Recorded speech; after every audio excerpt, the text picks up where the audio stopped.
Aqui, muito obrigado.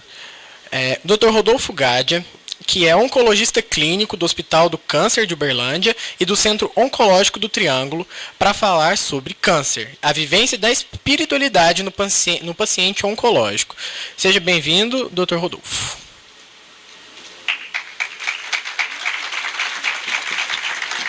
Aqui, certo?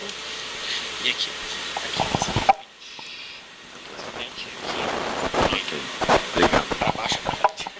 Bom, boa tarde a todos. Primeiramente, eu gostaria de agradecer muito a comissão organizadora pelo convite. É a primeira vez, né, que eu participo desse evento, estou vendo, é o 3º simpósio.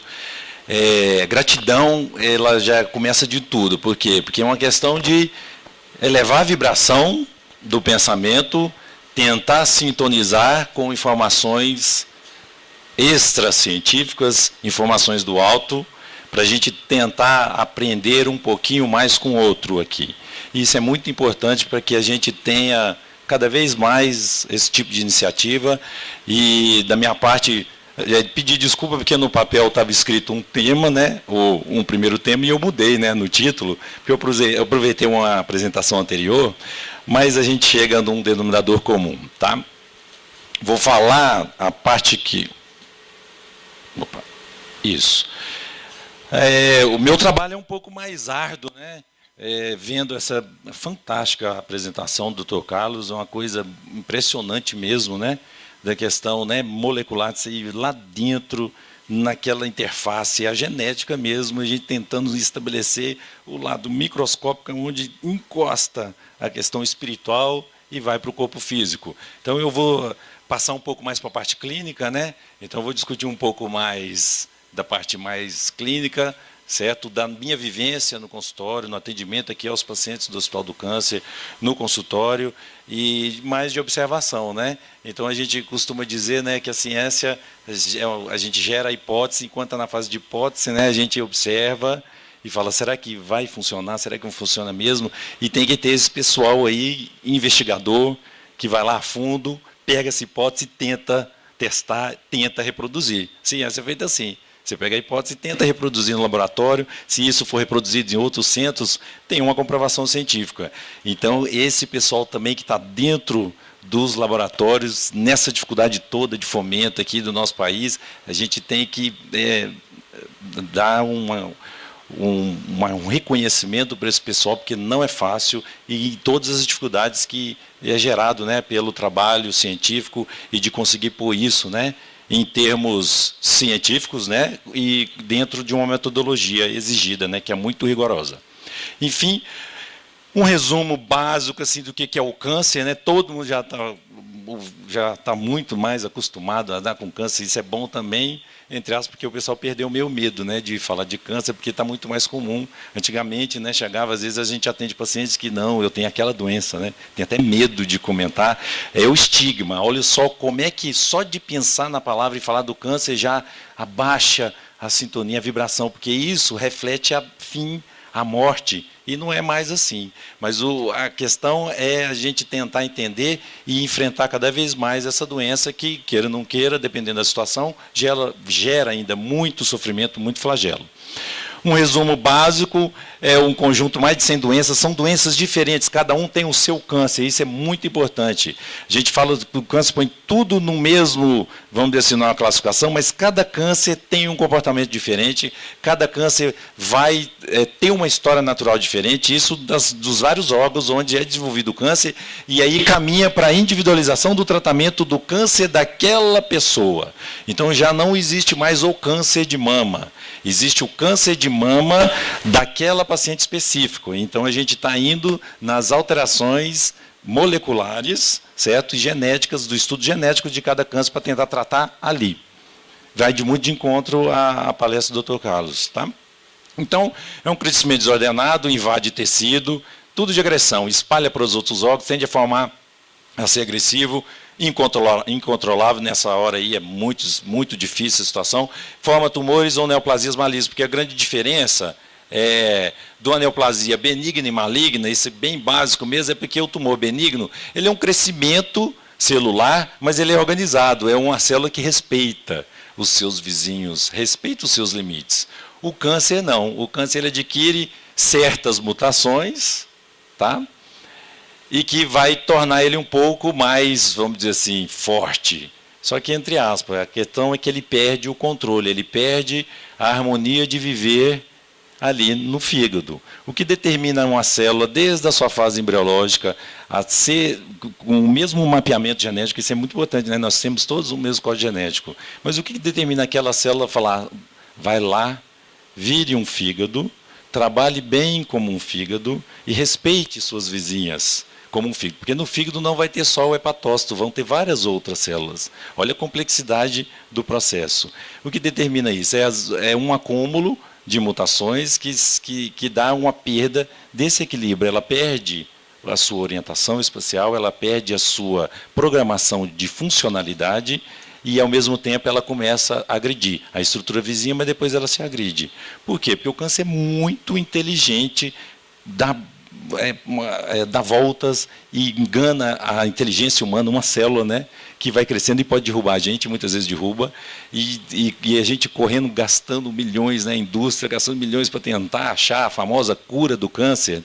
Então ele é inteligente em vários mecanismos, ele foge, certo, dos mecanismos que a gente tenta controlar ele, mas ele tem um momento em que ele perde toda essa inteligência. Eu não vou falar que ele é burro, entre aspas, mas ele perde essa inteligência. Como? Quando ele acha que dominou a situação, o egoísmo, vamos dizer assim, de tomar conta de tudo, sobrepõe a todas as outras inteligências dessa célula cancerígena e mata o seu hospedeiro. Porque quando mata aquele que dá energia, ele morre junto. Então a gente tem que começar então a ver que não é uma célula tão maligna assim. Está mais para uma célula meio desorientada, precisando de uma terapia.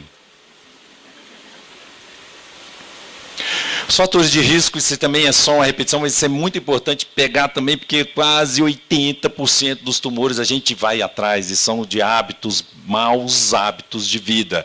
Então ninguém tem uma programação, 20% tem uma programação lá, genética, de em algum momento, ligar um gene, ou liga on-off, a epigenética. Isso é fundamental, porque viu que a estrutura, a receita do bolo é igual para todos. Mas o que acontece? É porque em algum momento vai ligar uma fase, vai desligar. Então, se ligou um gene protetor, estamos indo bem, está protegido. Se um gene supressor. Se eu desligo, muto esse gene supressor, ou eu ligo um gene promotor, começa a ter um distúrbio, começa a ter proteínas a mais, desacelera e uma célula fica berrante, mutada e agressiva, vira um tumor, ela perde a sua individualidade, certo? E muitas vezes a gente vai atrás por maus hábitos durante uma vida, a gente vai agredindo essa célula. Chega uma hora que ela vai reagir, ação e reação. Ela fala, estou cansado. Pessoa que fuma de 10, 20 anos, porque tudo é uma questão de acúmulo. A pessoa fuma 20 anos, chega no seu 30º ano de militância tabagista, a célula do pulmão vai olhar e falar assim, cansei, não aguento mais sofrer. Então agora o que você me deu, o que você me bateu todo dia, eu adquiri mecanismos de resistência, só que esses mecanismos eu vou agir meio que inconscientemente contra essa estrutura. Mais ou menos um pensamento aí meio lúdico, filosófico, mas o câncer é sempre assim.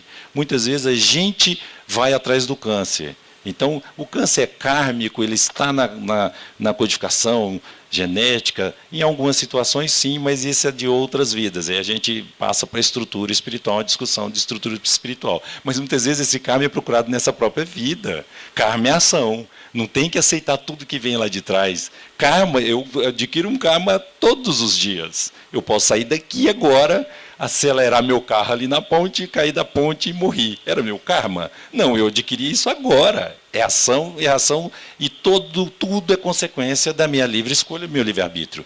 Então, se eu agrido minha célula a partir de hoje, continuo fumando, continuo sendo muito sedentário, continuo alimentando muito mal, processados, embutidos, aquela história toda, não uso meu filtro solar, eu vou ter um risco um pouquinho aumentado, 30%, um terço dos tumores, né?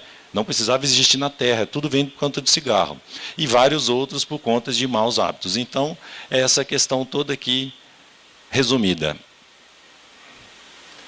Uma célula normal, aí vem a agressão, agentes cancerígenos, quebra a estrutura molecular, a estrutura genética, né? E não deixa de ser molecular, a célula perde o que ela veio fazer, perde a reencarnação dela, entre aspas, né? Se a gente entender células como microhabitantes. Isso aí eu vou chegar lá, né? André, eu li 50 anos atrás, muita gente, a maioria aqui, alguns, né? Mas a maioria nem era nascido. E aí tinha uma pessoa lá humilde, Pedro Leopoldo, escola média, funcionário público, passando um monte de informação que agora a gente vai começar a querer discutir e entender, né? Então, naquela época já achava que era ficção, coisa de outro mundo, loucura, né? Agora a gente está caminhando para isso, para o interior, tá? Mas, enfim, ela perde a individualidade dela e começa a agredir as estruturas, invade e forma a famosa metástase, né? É um nome que dá medo, né? A metástase parece que tem um peso dessa estrutura, porque parece que é sinônimo de morte, né? Termo metástase. Não necessariamente, porque hoje ainda tem muita coisa que a gente consegue fazer e tratar um câncer metastático, tá? Isso aqui é um dado, né, técnico dos cânceres mais comuns, graças a Deus, pele não melanoma, que são muito curáveis, você vê que é muito comum, né? A cada 3 cânceres diagnosticados, 1 é câncer de pele. Não melanoma, graças a Deus, porque é muito, muito curado. Base celular ou espino celular. O melanoma é aquela história, 5% dos cânceres de pele, altamente agressivo, invasivo, da metástase e óbito. Depois vem próstata no homem, mama na mulher, pulmão, né? Você vê que é interessante, pulmão aqui e pulmão aqui. Incidência não é tão grande, mas o pulmão mata mais hoje do que todos os outros cânceres em incidência no mundo. O câncer de pulmão sozinho mata mais hoje do que o câncer de próstata, mama e intestino juntos. Você vê a agressividade desse tumor, porque é um tumor muito vascularizado, o pulmão é muito complacente, ele aguenta muita agressão diária, ele está ali para isso. Então a pessoa vai descobrir sempre numa fase mais avançada, onde não se cura, estadio 3 ou 4. Por quê? Porque a pessoa, às vezes, que fuma, 90% dos casos de câncer de pulmão vem por conta do cigarro. E o fumante, o tabagista, ele é um tossidor crônico, ele é um doente crônico, ele é um inflamado crônico.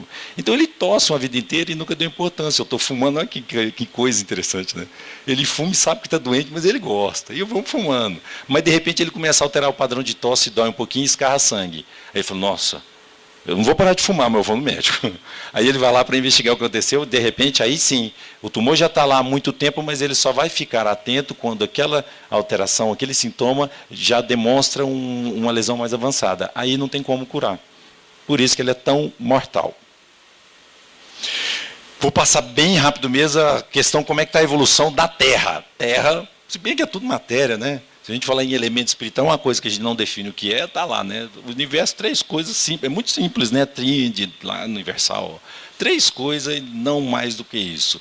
O elemento criador, independente de qualquer religião, Deus, né? Causa primária, todas as coisas, inteligência suprema, enfim, infinitamente bom, justo, isso é importante. O elemento espiritual, é difícil determinar qual é a estrutura, o que é, por quê? Porque a gente fala em estrutura, a gente pensa em matéria. E o resto, tudo é matéria. É o elemento material. Então, corpo espiritual, pensamento, radiação, a gente conversando agora em celular, tem ondas aqui, tudo que muitas coisas a gente não vê, é tudo uma questão de velocidade de vibração, mas é tudo matéria. Olha que interessante isso, né? Tem aquele efeito, né, Compton da matéria, que a gente usa em radioterapia. Se acelera o elétron, acelera o acelerador linear de elétron. Liga na tomada, pega o elétron da eletricidade. Acelera. No que se acelera ele, aí você desacelera ele mais rápido ainda do que foi acelerado. No que ele faz essa voltinha, eu estou só simplificando, viu, gente? Não é mais ou menos assim, não, mas estou para tentar um filme aí na cabeça de vocês. No que dá essa volta, fala, volta aqui, elétron, ele solta o perispírito dele, enfim, uma energia, ele solta uma partícula que ali é só energia radioativa, ele solta a radiação. E que aquilo ali não enxerga teoricamente uma energia, só que encosta no corpo, entra dentro da célula, ali ela começa a virar molécula de novo. Reage com a água do citoplasma e estoura e forma um monte de radicais livres e ele entra ali, essa coisa que era energia que entrou na célula e virou matéria para estourar um câncer. Esse é o elemento, a base de tratamento radioterápico. Vamos lá, antes da radioterapia, tudo começou com cirurgia, que beleza, cirurgias eram eventos, né? Que bom, todo mundo morria, por quê? Porque ninguém entendia que depois todo mundo infectava. Porque todo mundo tinha lá, aplaudia, não usava, não lavava a mão. A questão de lavar a mão melhorou muito os sucessos de terapias cirúrgicas. Mas, enfim, é a busca do homem para tentar descobrir alguma coisa e tentar melhorar, né, nos resultados. Aí o que aconteceu? Vamos esterilizar aqui, gente. Não precisa entrar tanta gente, esterilizar e proteger o processo. Mas ainda cortava-se, é muito agressivo. Então, vamos só furar. Por quê? Porque vamos agredir menos, a tendência é agressão, menor, menos agressão possível em todos os tratamentos da área médica, tá? Então, isso é uma videolaparoscopia. A gente entra por vídeo e tenta tirar a estrutura. E de onde que nasce, às vezes, nasce, né? De onde que a gente tira, às vezes, uma vesícula, um tumor? Às vezes, tira do umbigo. Tira do umbigo, tá. Por quê? Porque se eu estou com só uns furinhos olhando e eu tenho que tirar uma estrutura ali dentro, então vai tirar da parte do umbigo para não ter tanta alteração estética. E agora é a nova moda, né? Às vezes vai chegar no Brasil, demora um pouquinho, vai ter que ter uns chineses aí falsificando, entre aspas, né?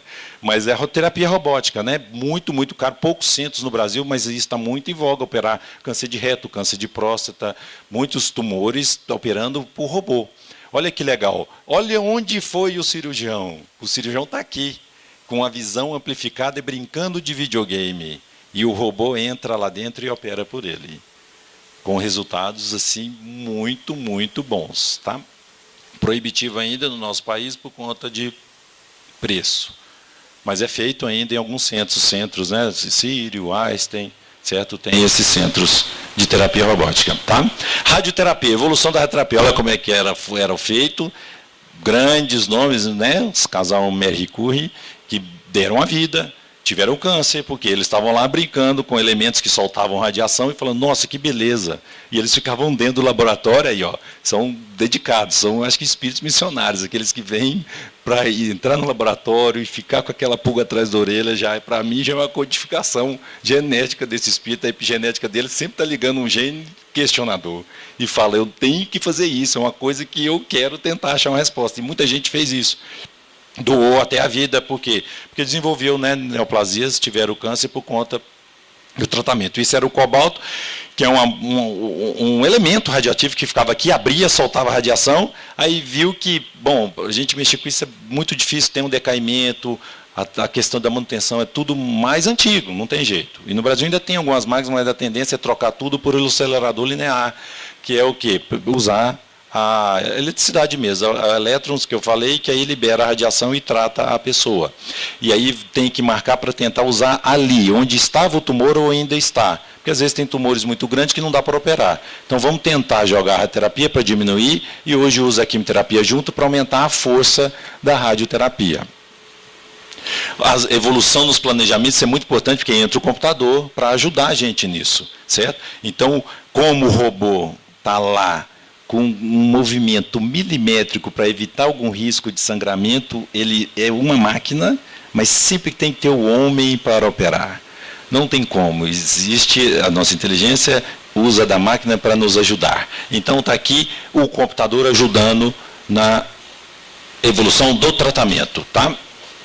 Vieram novas ainda, porque isso aqui é muito interessante, assim, tentar explicar de uma maneira mais rápida possível. Radiação é uma linha reta, feixes. Como que eu vou fazer para agredir menos? Eu vou jogar um feixe naquela próstata. Para chegar na próstata, tem que passar esse feixe, tem que passar pela bexiga, encostar na próstata, mas ela tem que sair por algum lugar. E sai pelo reto afora. Então, tem o perigo da retite, né? A inflamação da mucosa do reto, tem o perigo da inflamação da bexiga. Aí o que o pessoal pensou? Vamos tentar fazer essa reta, que é infinita, fazer uma curva. Olha que coisa. Então, um sistema de planejamento em que a radiação ela entra, solta, entrega a dose maior no tumor e vai embora, tudo para o computador, e tenta poupar todos os órgãos em volta. Então, o que faz? Eu faço milhares de campos, que são os colimadores, milhares e milhares de pequenas retas tangenciais. Consegue entender o desenho, como é que vai ficando? E aí ele vai entendendo para a reta quase fazer uma curva. Porque isso não existe, mas se eu faço milhões de pequenas retas, ela consegue desenhar e eu consigo fazer a radioterapia com o mínimo agressão possível nessa técnica de MRT.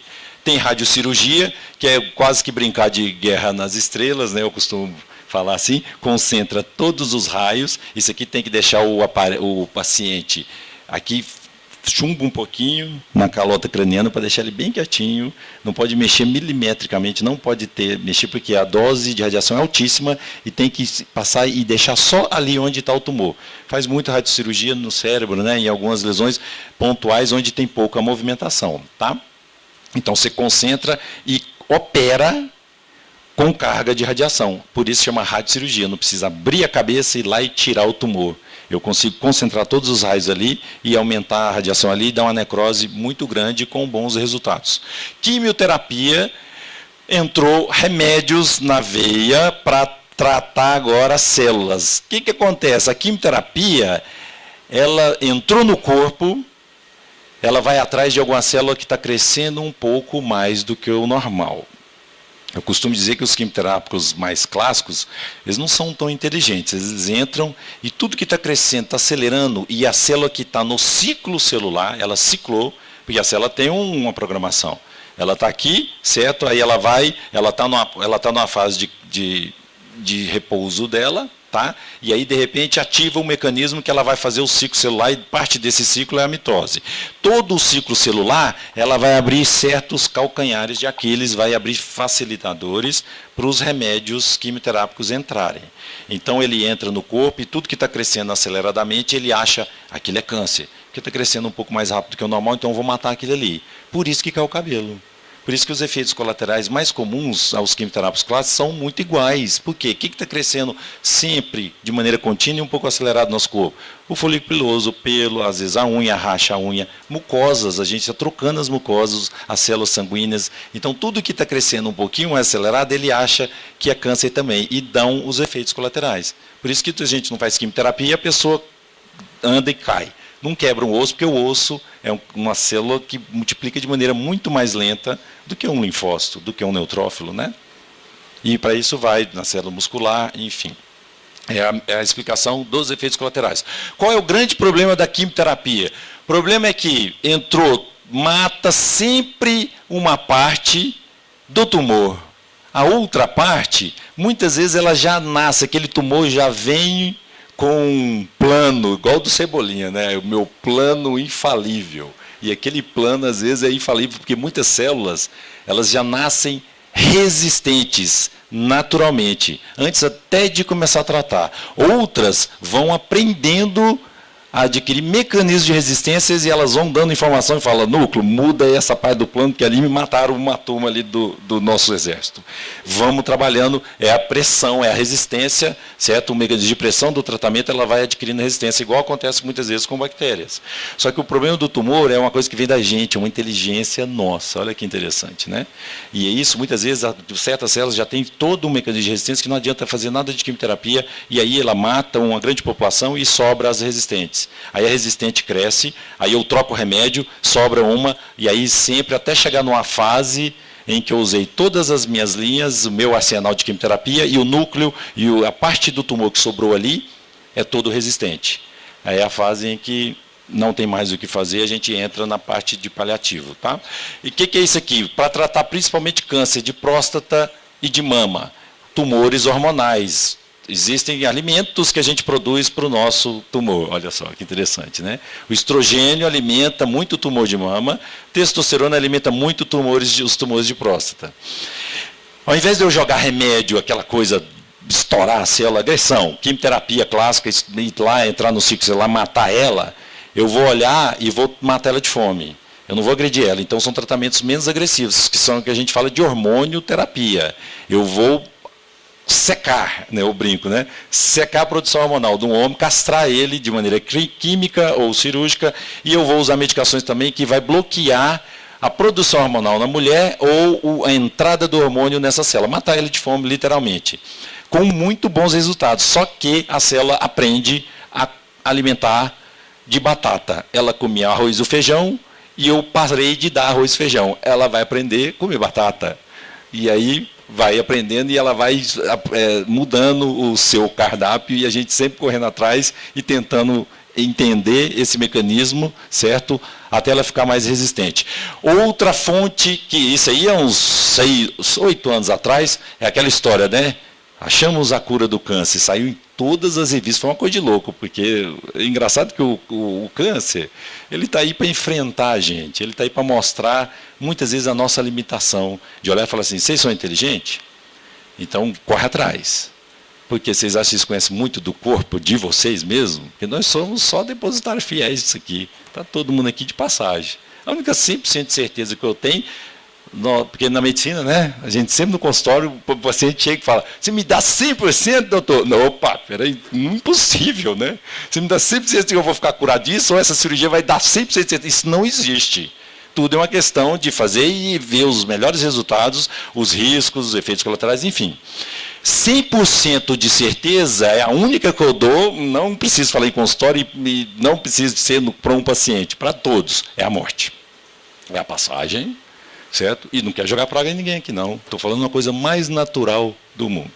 E rápido. Porque olha o tanto que as coisas acontecem e o tanto que o elemento material, entre aspas, né, fica. Nós estamos falando aqui agora, daqui 70 anos, sem querer jogar praga de novo, acho que ninguém está aqui. E se não cair uma bomba, tiver uma catástrofe aqui, um terremoto na região do Planalto Central do Brasil, esse auditório vai ficar aqui do mesmo jeito. Olha o elemento material, está aqui. Outras pessoas vão estar passando, às vezes, nesse mesmo auditório, estudando, às vezes, mais profundamente, e aí eles vão estar querendo estudar, não o jeito de orar e atuar lá na epigenética. Eles já descobriram isso, eles estão querendo agora ver um jeito melhor ainda de selecionar e melhorar ainda mais esse gene. Tentar tirar aí essa coisa que pode causar uma alteração. Aí, de repente, a gente pode estar, brincadeira à parte, né? Mas dentro da teoria espírita, a gente pode estar tentando estudar isso em um outro congresso, em outro planeta. Parece ficção científica, né? Mas, enfim, e as coisas são todas contínuas. Voltando, então, aqui na nossa briga contra o câncer, esse remedinho aqui é caríssimo, ainda usa-se muito, foi muito bom. Por quê? Porque ele usou um anticorpo monoclonal, uma proteína, para olhar e falar assim, porque está difícil, essa briga de ficar jogando bomba para matar o câncer, a gente está apanhando, estamos perdendo essa batalha. Então, vamos começar. Se eu não conheço o inimigo, eu vou encostar nele e ficar amiguinho dele. Ele falou, você está ganhando essa briga. Eu vou entender a maquinaria interna. Então, eu tenho que começar a atuar dentro das proteínas internas até chegar onde que eu posso desligar a terapia gênica. Se eu conseguir desligar, vai ser tudo de bom, porque eu não deixei estourar a barragem de Mariana. Eu estou lá tentando prevenir, o médico vem e fala, gente, vamos prevenir, vamos fazer a avaliação preventiva aqui, está rachando, essa barragem vai estourar. Aí a gente vai lá e tenta prevenir, fazer consultas preventivas, essa orientação. Uma vez que estourou, e aí agora tem que esperar a destruição acontecer. Por isso que muitas vezes estourou, tem que expurgar no corpo físico mesmo, e muitas vezes vai ter o óbito. Porque já está lá, o expurgo já está sendo drenado, estourou do espírito, tem que fazer, e qual é a nossa função aqui? É tentar trabalhar a melhor qualidade de vida possível, a boa morte, entre aspas. O bom desencarne, né? Vamos dizer assim. Então, o que o câncer fez? A gente usou um anticorpo monoclonal, bevacizumab, que bloqueia um anti-EGFF, que é uma substância que o tumor solta. Isso aqui é uma proteína que o tumor solta de um gene bizarro, certo? E ele vai cá e hipnotiza o vaso normal. O tumor, ele não produz vaso sanguíneo para ele não, porque o vaso sanguíneo dele também é meio doidão, ele é cheio de variações, ele vaza muito. Ele olhou e falou assim, não, mas tem um vaso sanguíneo, uma encanação bonitinha do organismo normal. Ele joga essa proteína e fala, venha vasos sanguíneos desse organismo me nutrir. E não vai para aquele meu colega lá, porque ele está mais fraco, eu sou mais fraco. Aí o que a gente fez? Usou um anticorpo para bloquear essa sinalização. Porque não chegou o vaso sanguíneo. Aí o que ele aprendeu? Ele aprendeu a jogar outra proteína e corromper outros vasos sanguíneos que não se alimentam dessa proteína. E aí é aquela história, a gente está sempre tentando correr atrás e ficar enxugando gelo, mas um dia a gente consegue. Isso é muito importante. Tá? Outros mecanismos da maquinaria celular, várias proteínas e receptores, né? E tudo sai daqui. Saiu daqui. Isso aqui são receptores normais, os fatores de crescimento epiteliais, a gente precisa de ter eles. Todas as células têm. Só que o câncer produz mais.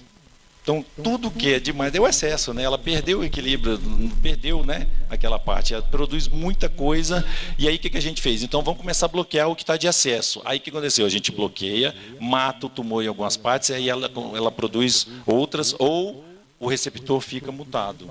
É uma quebra-cabeça.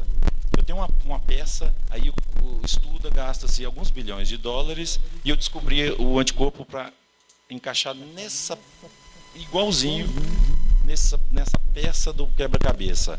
Aí o tumor olhou e falou assim, beleza, 12 anos de uma molécula no estado pré-clínico para desenvolvimento, 1,2 bilhões de dólares em média, isso na terapia para descobrir medicações contra o câncer.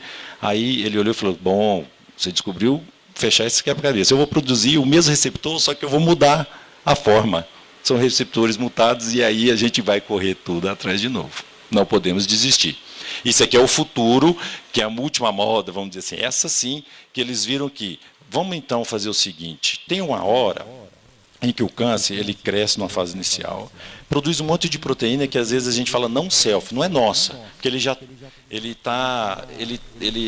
formou uma coisa, certo, um microambiente, ele formou uma estrutura ali, um Estado Islâmico que não respeita a legislação daquele condomínio. Imagina o tanto que é complexo, né? 10 trilhões, assim, em média, né? De células. Imagina um condomínio com 10 trilhões de habitantes. E a gente é o síndico. E já pensou se cada um começa a querer falar de um jeito? Quantas mil reuniões a gente não ia ter que ter para coordenar e aceitar todas as reivindicações, né? Isso é uma coisa muito impressionante, se for analisar a complexidade que é do nosso organismo. Então, viu que tem uma parte celular que são os nossos linfócitos, principalmente linfócito T, mas imagina as células brancas, as células de defesa, que todo mundo fala, os combatentes ali, os que protegem, certo? E eles fazem a limpeza do nosso lixo genético de células cancerígenas que a gente produz a todo momento. Porque muita parte do tumor, ele é uma pressão, ele é uma necessidade, às vezes é um mal necessário para a gente evoluir. O tumor, às vezes, quando a gente não vai atrás, né, por essa questão do mau hábito, mas muitas vezes o tumor é uma mutação que não deu certo. A gente precisa de estar tendo cruzamentos sexuadamente entre as espécies, os crossover tem que ficar testando, errando e acertando. Testando, errando e acertando. Para quê? Para a gente elevar a espinha, diminuir o número de pelos pelo corpo, fazer oponência do polegar, frontalizar, mudar devagarzinho a nossa estrutura fenotípica. Mas tem que ficar testando. Quando não dá certo, a natureza também ela é muito, né, às vezes radical até demais. Ó, aquela genética não deu certo, não pode passar aquele conteúdo para frente. Então, às vezes, uma criança, infelizmente, às vezes vai desenvolver o câncer, e como que explica isso? Às vezes não deu nem tempo dela pecar e falar mal de ninguém, mas uma criancinha vai desenvolver um rabdomiossarcoma ou uma leucemia muito agressiva, e tenta tratar, graças a Deus cura-se muito, aí quando curou, muitas vezes o que vai acontecer com ela? Ela está viva, mas está estéril. Pelo tipo de tratamento. Por que não pode passar a genética para frente? É ruim falar assim, né? Mas a gente tem que analisar a gente como um elemento natural. A gente tem que ver como que a natureza impõe certos mecanismos até para a gente, certo? Quando às vezes não falece. Então isso é interessante observar que muitas vezes o câncer vai acontecendo e acontece já e em todos os outros seres vivos, animais, né, tudo, se a gente for analisar os primeiros registros de câncer no homem, múmias lá, linfomas, as múmias com linfomas gânglios aumentados. Então, o câncer faz parte do nosso padrão de evolução. Tá? Isso aqui é o quê? Não vou jogar mais remédio para matar esse tumor. Eu vou olhar e vou falar assim, linfócito, vem cá. Por que numa fase inicial você estava agredindo e controlando esse tumor? Por que o tumor demora a desenvolver 5, 10, alguns são mais agressivos, mas em média 5, 10 anos de uma célula que passa essa informação errada para outra, vai crescendo, para depois, quando a gente descobrir, 5, 10 anos, mais ou menos. Por que então, num primeiro momento, você segurava aquilo e chega uma hora que você não combate mais esse tumor? Por quê? Porque o tumor, ele produz as proteínas, encosta vários mecanismos nesse linfócito que chega perto dele e fala, ó, agora você é meu amigo, não precisa me matar mais. Depois eu vou te dar uma recompensa, engana, né? E aí o linfócito começa a reconhecer que aquela estrutura, e às vezes está grande, como selfie. E não tem mais aquele controle e aquela agressão imunológica. O que a gente fez? Isso é muito recente. Isso aí entrou no Brasil, a medicação tem 3 meses. Isso há 4 anos atrás, o ano passado, o vice-presidente dos Estados Unidos, porque o Nixon, quando descobriu o bevacizumab, ele foi, né? O Nixon olhou e falou assim, é a guerra contra o câncer. Depois veio o Reagan, deu alguns milhões e falou, é a guerra contra o câncer. Agora foi o vice, olhou e falou assim, agora é imunologia contra o câncer. O que acontece? A gente está usando uma proteína para deixar esse linfócito nervoso sempre. Olhar e falar assim, volta, entendeu? Que aquilo ali não te pertence. E agora está tendo um ataque de linfócitos nesses tumores.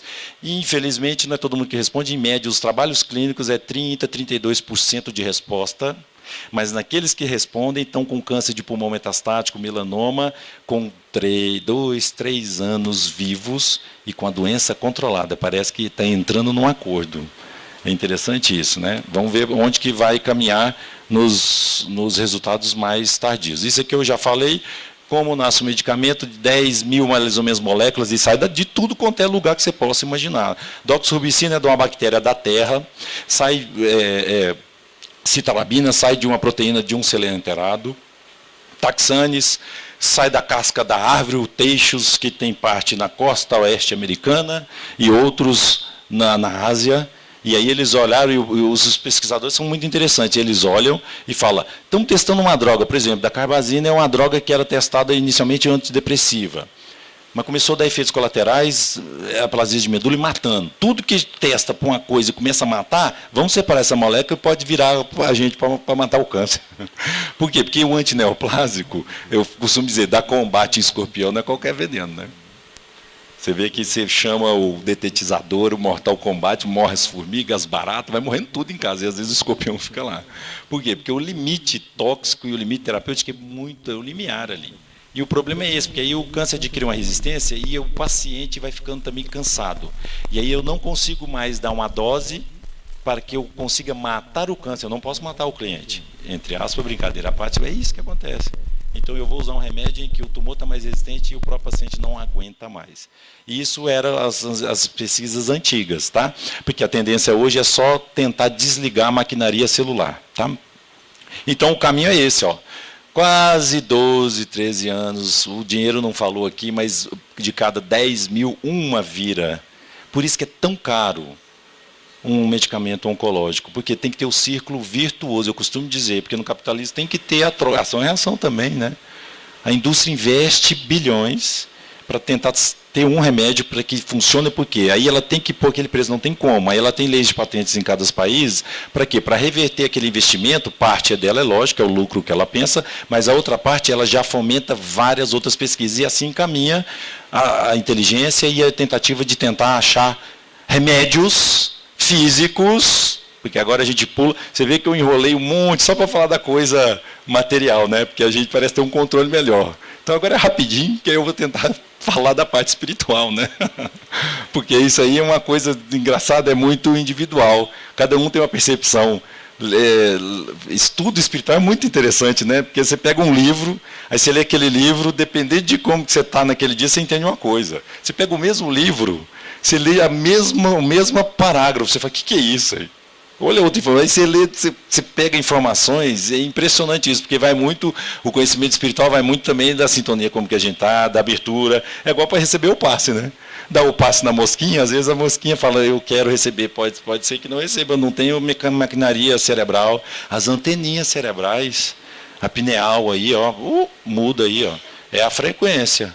Eu só mudo a sintonia da parabólica para tentar captar o que eu quiser, onde que eu estiver pensando aqui agora. Muita gente agora pode estar pensando nesse exato momento lá na conta do que tem que pagar, na blitz que caiu, no emprego, ou na briga, no Fidel Castro que morreu, na disputa disso, não sei da quanto, em casa, enfim. Você entendeu? Outros podem estar aqui pensando, nossa, é interessante isso, esse nível de informação. Cada um tem um certo tipo de captação, é a frequência do rádio onde você quer escutar, qual é a música que você quer escutar. E voltando lá na discussão, mais uns 50 e tantos anos atrás, né? Naquela época a gente estava engatinando, falando ainda depois de guerra, o ser humano interessante, né? Aí aquele humilde, ensino médio, funcionário público, em Pedro Leopoldo começou a trajetória, depois foi, né? Caminhou Uberaba, alucinadamente escrevendo. Não deixa de ser um cientista do plano espiritual. Aquele que dedicou e olhou a mosquinha de cima para baixo, tudo. Nossa, imagina a dificuldade, né? Imagina a disciplina. Disciplina e disciplina. Está lá ele disciplinado e tentando captar, ter sensibilidade para passar o melhor da informação espiritual, escrevendo alucinadamente de manhã e tarde e de noite para passar essa informação para ajudar a gente. Ele não deixa de ser também um dedicado ali, um missionário nessa parte de informação. E muito do que ele escreveu, o mentor, né, o mais conhecido como Emmanuel, olhou e falou assim, tudo isso aqui deixa para depois, porque você só treinou. Né, meu amigo Chico? Você só treinou. Agora que você vai começar a escrever de verdade. E em algumas leituras dele, Evolução em Dois Mundos, que é um livro impressionante, ele escreve dessa pineal, e da pineal que eu capto, para como que eu vou captar essa energia maior, e dar esse comando em cada célula, cada inquilino nosso. Aí ele descreve lá da parte dos centríolos, que são os quantificadores, eles estão pequenas anteninhas menores da pineal para captação quântica da informação espiritual. E essa passa toda a informação ali dentro de cada célula. E aí tem a genética individual do núcleo, mas tem a mitocôndria, que parece que tem um código genético um pouco diferente do próprio núcleo. Então, será que é uma vida à parte dentro da própria célula? Mas na nossa célula, o nosso corpo, que tem 10 trilhões, e cada uma tem uma função diferente, um neurônio é neurônio. Apesar de ter a mesma receita, mas o que liga e desliga, a epigenética liga e desliga, formou ele neurônio para ter função de passar eletricidade, diferente de um coração que passa eletricidade lá também, mas ele vai fazer eletricidade e contrair, diferente de um pâncreas que está lá para ajudar e formar enzimas, olha que interessante. E da onde que sai todo esse comando para tentar equilibrar isso tudo? Aí a gente tem que caminhar para cá, né? André Luiz, Evolução em Dois Mundos, o que é uma célula? Um animáculo, isso eu copiei, viu gente? É um médico que eu adoro, eu acompanho ele, mas tem muito tempo, ele chama Dr. Décio Iandoli Júnior. Nossa, as palestras dele, assim, gosto muito dele. Então, na realidade, ele usa esse termo, mas isso é do André Luiz e eu estou copiando do Dr. Décio, certo? São animáculos infinitesimais domesticados, isso é uma célula. O espírito falando, você fala, o que é isso, né? Animalzinho, microscópico, infinitesimal, e que a gente pode domesticar ele. Então, a partir de hoje, vamos começar a conversar com as células, e falar, sejam nossas amigas, está tudo bem com você, está precisando de alguma coisa, não vou te agredir tanto, se a gente entrar numa sintonia boa, vai tudo começar a melhorar. Aí você fala, Gene, assim, se tem uma hora que você vai acabar ligando, e eu vou ter que ter uma doença degenerativa, não vou falar em câncer, eu vou ter que desenvolver uma doença degenerativa, às vezes por programação espiritual, não dá para eu tentar modificar isso? Vamos barganhar um pouquinho, eu costumo brincar, vamos barganhar um pouquinho com o nosso karma. Karma não é ação? O karma a gente modifica todos os dias. Se eu começar a fumar a partir de amanhã, mesmo falando isso aqui tudo para vocês, eu tenho meu livre-arbítrio. Amanhã eu posso escondido, nossa, um oncologista fumando, né? Eu vou lá e fumo escondido. Eu estou adquirindo já, eu estou correndo atrás de um karma que às vezes não era para ter, e eu posso desenvolver um câncer na frente. E o inverso também, da questão de levar pensamento, melhorar a sintonia mental, enfim, todas essas questões. De usar a espiritualidade, pôr espiritualidade junto do dia a dia no nosso. Isso aí vai ajudar bastante, proteção energética do código genético. Espiritualidade de alguma maneira. Então, ela tem essa função, certo? Vou repetir, não vamos correr. Comando, organização, diferenciação, funções específicas, e quem faz isso tudo? Tem essa interface, aqui ele já falando do on-off dos genes. 1953, eu acho, mais ou menos, né? On-off, ele já falava da epigenética aí. Porque eu repetindo a epigenética, parece que veio a calhar, né? Quem escolheu essa sequência? Porque uma coisa puxa na outra. Na oncologia, testado, tem muita droga sendo testada, parece que não está funcionando. Ia ser demais, mas não está funcionando em ensaio clínico, inibidores desses, né? Dos liga e desliga. Por quê? Porque eu acho que vai ter que ter uma associação. Vai ter que ter remédio e a parte energética aí no negócio. Então, por enquanto, a gente não consegue entrar lá. Eu acho que a gente merece ainda o tratamento que tem, as doenças que tem, e a medicina. É tudo uma questão de vibração. No dia que um chegar e ampliar maior, vai vir uma informação do alto, vai falar assim, não, faça assim. Muitas coisas na ciência não foram caminhadas assim. Então, por enquanto, a gente chegou já um pouquinho, estamos quase chegando lá dentro do núcleo. A gente, por enquanto, só está barrando as proteínas que estão saindo, todas codificadas, né? Das fitas dos RNAs. Enfim, essa é toda a estrutura, vamos correr. E aqui vem essa parte aqui, a interface. O que acontece? Essa interface desorientada, o molde, certo? É uma célula que perdeu toda essa capacidade de instrução, de orientação espacial, a conexão e a função.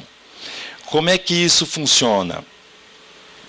eu tenho um molde espiritual, todo mundo tem uma programação reencarnatória e tem um molde do corpo espiritual. E é tão interessante essa questão também da gestante, porque a gestante tem que ser muito protegida, mas muito. Porque a gestante, ela está mediunizada há 9 meses, porque tem um outro espírito colado dentro, quase que não entrou, brincadeira à parte, mas imagina. Então, entre aspas, tem toda a regressão do perispírito. É lógico que ele já não vai entrando, mas desde o ovo já tem uma ligação energética.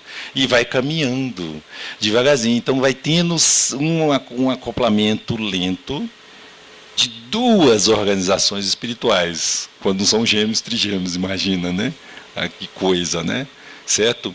Então é desde a gestação que tem que ter a proteção e o cuidado com esse molde. Porque esse molde espiritual ele é muito sutil, ele é matéria.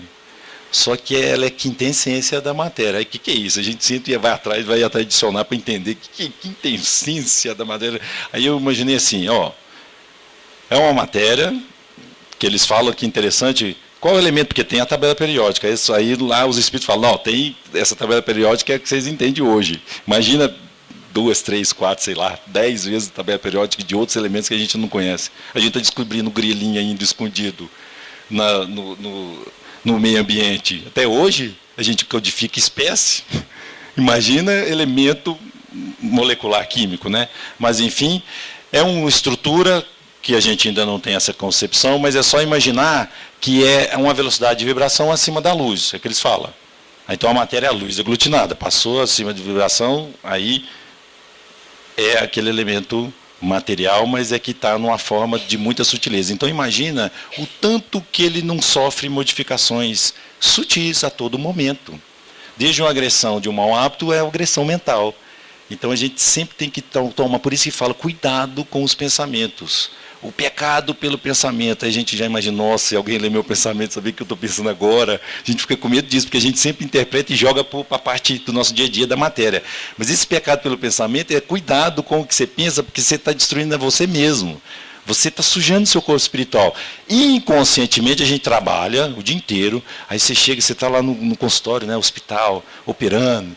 O que você faz? A primeira coisa que você chega em casa, cansado, você já tem, isso não precisa nem te falar. Você já tira a roupa, já vai querendo limpar o físico. Você vai tomar um banho, coisa mais saudável que tem, a sensação que é tão boa, você tomar um banho, deitar numa cama e falar, nossa, que bom, graças a Deus, passei mais um dia, amanhã começa a luta toda de novo. E o banho da alma, que a gente fala, e a limpeza do nosso corpo espiritual?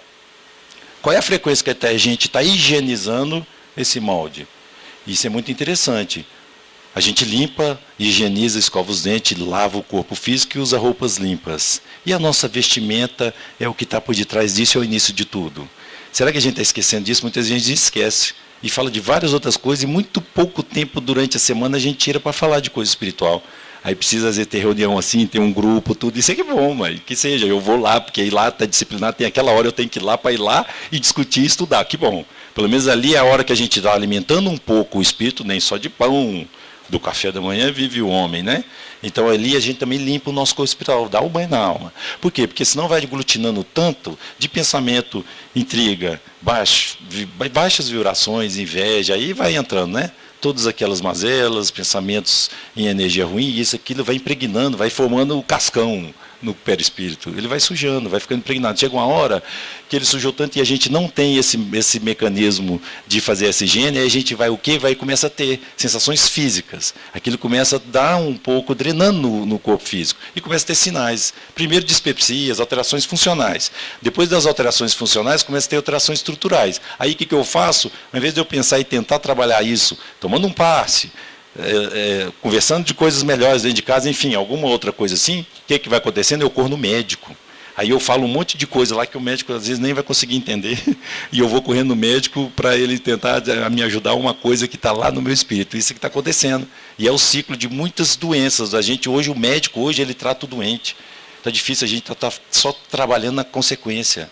É difícil hoje em dia, não tem aquela medicina de olhar e a medicina da prevenção, que é a medicina muito melhor, muito mais eficaz. Mas, enfim, também é o nosso jeito hoje de lidar. Esse espírito aqui é um livro também antigo, eu acho que antes de todo mundo aqui nascer. É um livro polêmico, né? Mas esse livro a gente também, eu já li muito ele. Quem quiser parar de fumar ou diminuir um pouquinho de alimentar de carne, é uma leitura agradável, sabe? Porque ele é um pouco, né? Só um pouquinho ríspido, crítico, né? Essa é só uma questão. O mob fluido desce depois do perisfísico, concentra no órgão do sistema orgânico físico, passando a perturbar a harmonia funcional da rede eletrônica de sustentação atômica, alienando o trabalho de crescimento e coesão das células.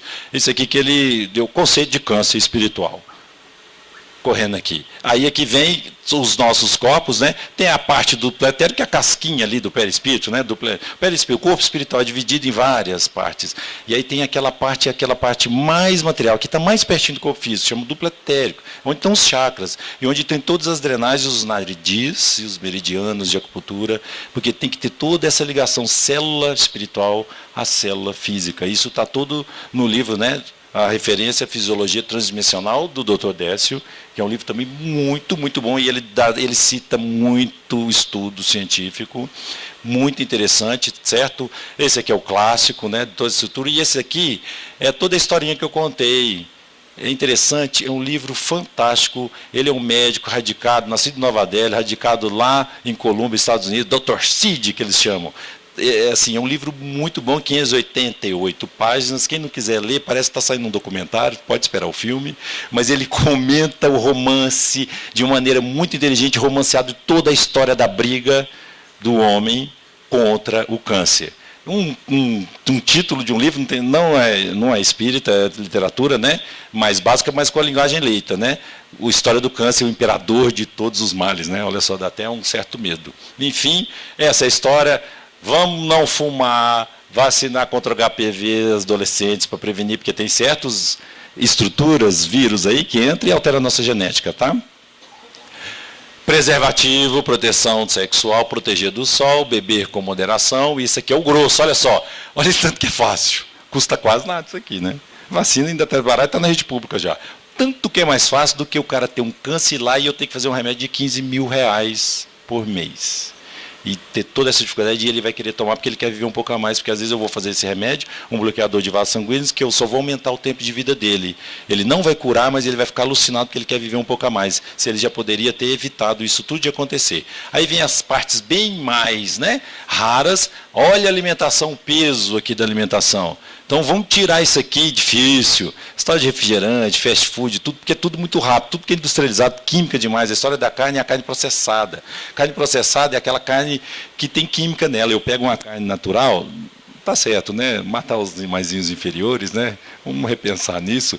Mas se eu não consigo deixar de alimentar um pouco de alimentação carnívora, o processado, hambúrguer, salame, salsicha, bacon, tudo que é defumado e processado, além da carne tem a química. Cuidado, isso já está comprovado, tá? Que aumenta os tantos de câncer. Alguns só textos da questão da questão da espiritualidade, né? Olha aqui, os religiosos comem comem mais frutas e vegetais. É lógico, tem aquela questão de salvar os animaizinhos inferiores, nossos irmãzinhos, né? Os adultos que têm uma religião, alguma coisa de religião, consomem menos álcool e tem todo um processo de educação melhor, certo?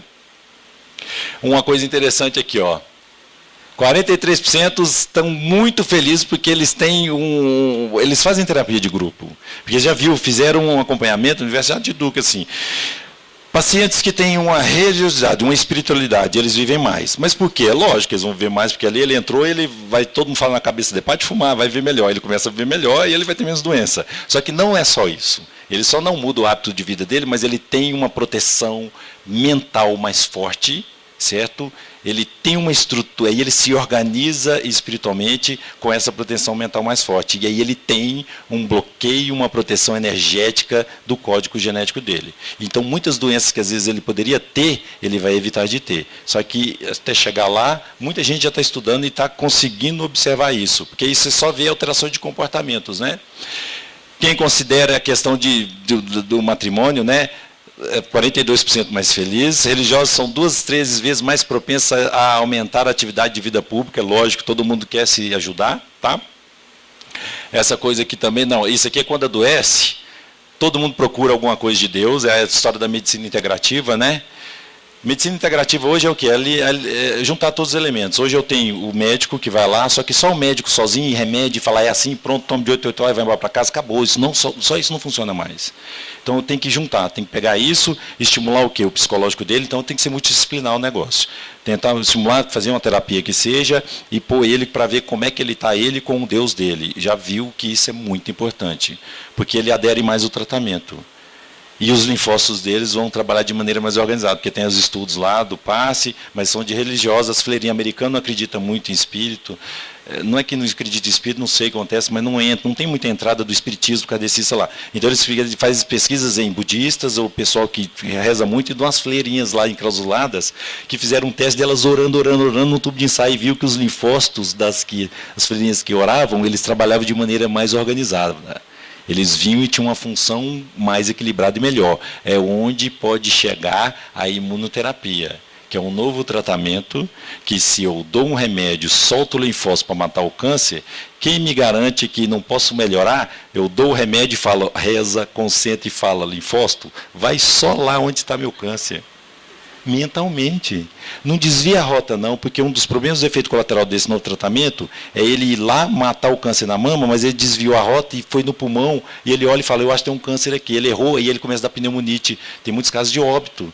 Por quê? Porque aí estoura a reação autoimune, colite, pneumonite, hipofisite, então os efeitos colaterais são intensos.